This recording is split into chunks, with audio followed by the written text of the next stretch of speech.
নমস্কার বন্ধুরা, আবার নিয়ে চলে এলাম পাবদা মাছ বেগুন দিয়ে ঝাল। প্রথমে মাছটা তো কেটে বেছে ধুয়ে নিয়ে এলাম, নিয়ে কড়াইতে তেল দিলাম। দেওয়ার পরে নুন হলুদ দিয়ে মাছটাকে সুন্দর করে মাখিয়ে নেব।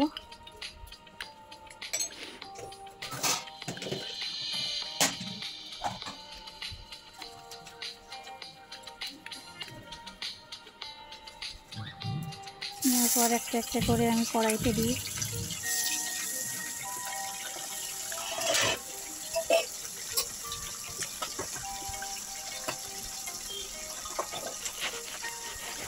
বেশি কড়া করে ভাজবো না, হালকা করে ভেজে আমি তুলে নেব।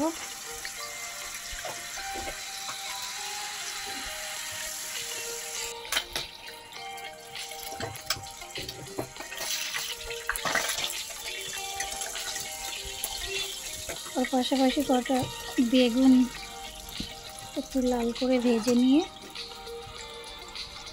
বেগুন দিয়েই করবো আজকে ভাবলাম।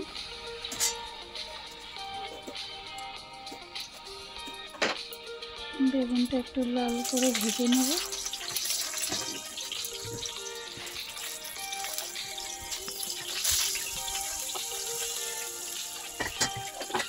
বেশি তেল ব্যবহার করছি না, ওই তেলের মধ্যেই আমি আজকে রান্নাটা কমপ্লিট করব।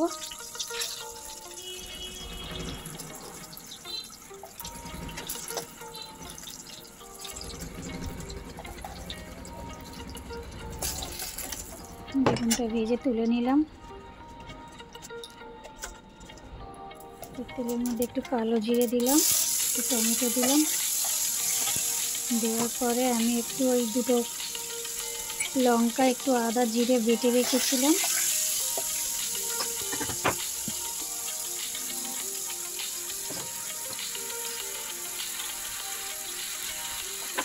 টমেটোটা একটু ভাজা ভাজা করে নিলাম। নিয়ে মশলার মধ্যে একটু জল মিশিয়ে তেলের উপরেই দিয়ে দিলাম। দিয়ে এবার মশলাটা একটু নাড়িয়ে চাড়িয়ে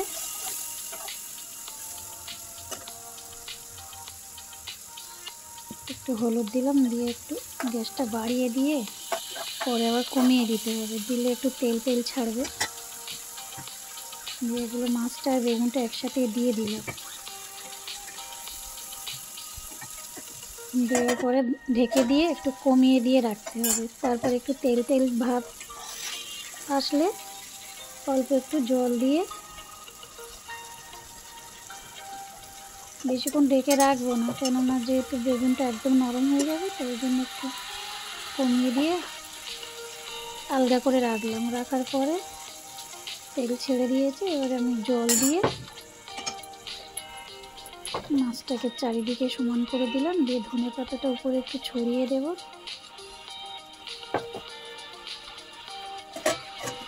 একটু ঢেকে দিলাম। দেওয়ার পরে দেখো আবার খুলে আমি ভুলে গেছিলাম, দুটো কাঁচা লঙ্কা দিয়ে দিলাম। দিয়ে আবার ঢেকে দিলাম। দেওয়ার পরে দেখো আমার পাবদা মাছের তেল ঝাল বেগুন দিয়ে রেডি। রেসিপিটা ভালো লাগলে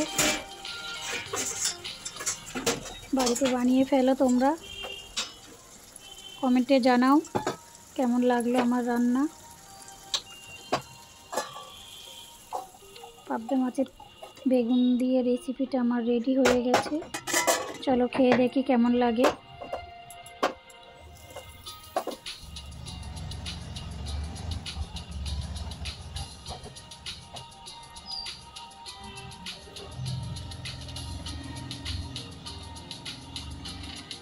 বন্ধুরা, দেখতে সুন্দর লাগছে, খেতেও ভালো লাগবে।